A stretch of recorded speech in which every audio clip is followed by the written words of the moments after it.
Building a Vex robot for Over Under.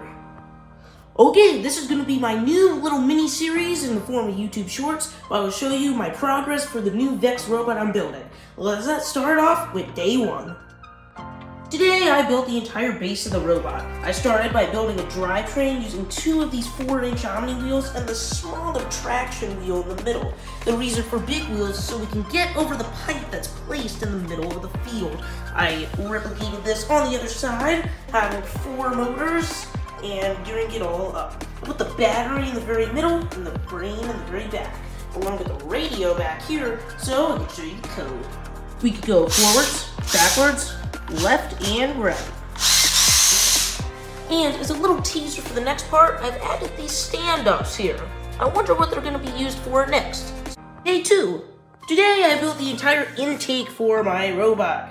And I also moved the radio in the front, that way the signal is better when we're driving. Cross with a nice mesh wheel. We're using a nice high-speed motor, that way the intake goes really fast, and it's just at the right height. That way when the tri-ball gets close, it can eat it right in here. So let me show you the code. All I have to do is push this button, eats the tri-ball, and there's even these rubber bands holding it in place, and then I can spit it out. Day 3. Today I was really thinking about the future of the robot, but I put in some various items, like this blocker here, which can be used at the top of the robot, and then it can rotate like this with a second section here as well to help block any tri-balls that are attacked here at the robot. I've been also thinking about the intake that we built yesterday, thinking about if we should maybe switch to a high-strength axle maybe, with some flex wheels instead, using these spacers, and there is a CATA update, something along this with the high-strength axle and slip gears. Day 4. Today I actually started building the CATA. I have these 2 beams that are going vertical, and I have these other support beams that are perpendicular to those beams, so that the CATA is nice and strong. We have this motor here, which is a green motor. It might change to a red motor, which is high torque. We don't know yet. And additionally, I have these 2 high-strength axles, which is where the CATA is actually going to be housed. And what else? Also, I moved the brain because our bot was actually too big. If you don't know, our size requirements are 18 by 18 by 18 inches. We're a little over that, so I moved the brain. It's also just not a good idea to have your brain underneath your CATA. Day 5. Today I started making slip gears, which is when you just repeatedly keep sanding down on some metal gears to shave off the teeth. So as you can see, I have the saw here, and I'm just going very fast on these metal gears to shave off 6 out of 12 teeth. Here's what the final result looks like. Next thing I did was drill some holes for some high-strength axles. I'm just so happy to have pneumatics for our robot. I'm building a Vex robot for Over Under. Day 6. Today was a big day, because me and the rest of my team built the CATA. So we still have our green motor connected to some slip gears. It's a 12-tooth slip gear with 6 teeth cut off.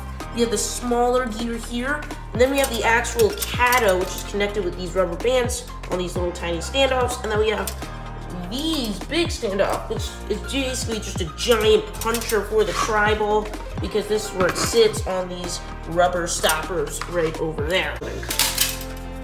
Also, we added a middle wheel. Day 7. Okay, now I know I talked about in the last part, but today we were really trying to fix the blocker. Whereas right now with this spacing here, it's just a little too tight getting up. It's a little janky. Also, we have our second section here, so I think in the future we're gonna try to fix this spacing here, but this is what we were able to do today. Day 8. Okay, so it looks like these next 2 days are just gonna be some minor upgrades and fixes to help make the bot better. So, for example, these standoffs here, you may notice they got shorter. That's so the arc of the tri-ball can be higher and they can go farther. We also, with some easy connections, kind of made the blocker a little stronger by adding some extra beams. We also have these standoffs, which can be used for a B-tier hang. Also added these 5.5 watt motors. Day 9. So today I fixed some other minor things on the bot, like I moved our plates from the blocker over to the intake here because I didn't want this standoff to get covered up too much because it's going to be used for a B tier hang, so I moved them over here. I started to brace the second section of our blocker here. I added this piece. Still don't have our special bearings yet, so I'm going to be working at this kind of slowly. And then I added this support beam here, which is actually very important to avoid the intake getting stuck into the blocker, which is another reason why I added this piece. A10, double digits, oh yeah.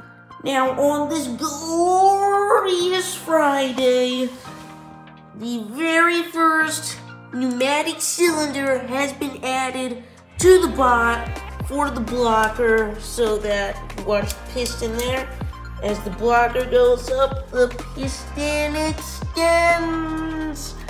This is a big part for the robot.